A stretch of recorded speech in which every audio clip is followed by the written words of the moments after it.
Okay, I got a simple dishwasher GE that is not draining. Yeah, apartment grade unit.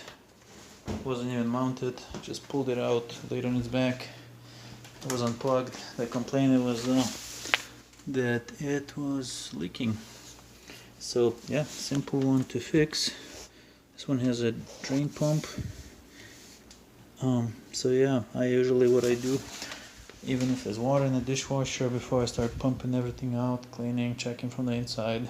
If it's easy to pull out, if the hose is long enough, I just lay it on its back. If you lay on its back, all the water is contained. If you lay it on the side, it's gonna leak out. So I'm just gonna give it a 110 to this pump, see if it's spinning. If I hear it running, then I'm gonna have to look in the hoses. I can look in the filter. If I don't hear it running, something's stuck in it. I don't think this one goes into the air gap. I think it's gonna goes right to the. Yeah, I don't see no air gap. So this one's going right to the garbage disposal probably, or plumbing. All right, let's get this thing working. So the reason I don't even run it when I get there, so I don't fill up with more water.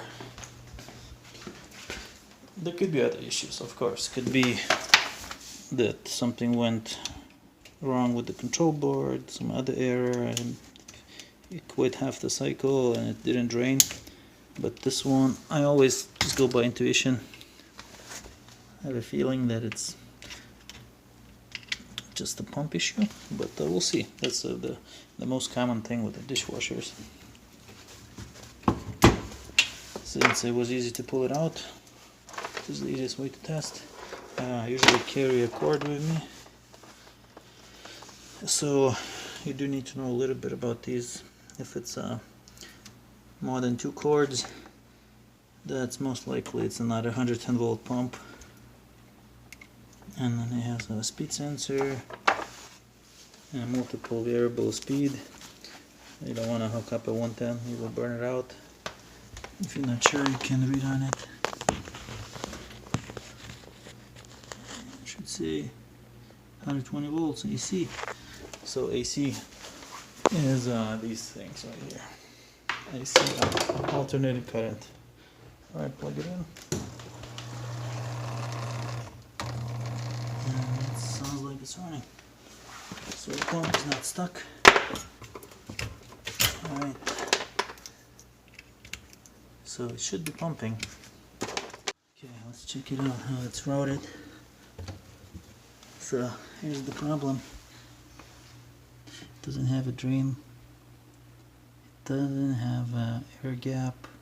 It's into the disposal, and the hose is running down. If they fill up disposal with food waste and they don't run it, this gets clogged. Water starts climbing, starts running into the dishwasher, and creates. Yeah, this hose is having a hard time. Probably backing the food in here, or just every time they use it, the sink, they're getting more water into the dishwasher. This is like the worst case scenario how to install the dishwasher. At least what you can do is raise this hose up so it's above the sink level. So if you fill up the sink with disposal of food, and the water starts backing up, it doesn't climb over the hump that we create. So then there's no straight path into the dishwasher. So, but technically you should have an air gap installed. In some states it's mandatory, like in Wisconsin. If you would have to sell your house and the inspector comes and sees this, you say, okay, that's a no-no. So let's I think this is our problem right here. Yeah, this loop probably doesn't create enough issues, but we'll take that out as well. Let's plug in. Alright, as soon as I plugged it in, it started washing. And there you go, it's draining just fine. So yep, that's what happened. It's draining normally, so we know there's no problem with the pump, with the drain lines. The problem is with the installation. So very common issue why these dishwashers overflow. And they said the neighbor downstairs were getting water through the ceiling. Probably there's a little slope down towards the back. And yeah, the little drip through the... Yeah, actually when I asked them if it's leaking when they're not using, they said no. So usually that's, they say yeah, it fills up with water when we're not using it. So it's kind of weird that, but yeah, don't always go by 100% by what the customer explaining what the problem is. Do your own research and investigation before you come to a conclusion. Sometimes they can lead you right to the issue, but sometimes they can mislead you really badly too. So yep, this one should be easy. We're just gonna put a little zip tie to raise this hose way up, put a screw up there, zip tie it, so then this hose is way higher than the bottom of the sink. So if they forget to run the disposal, water will stop backing up into the sink when they use dishwasher, but it's not gonna flow into the dishwasher and eventually overflow and leak out.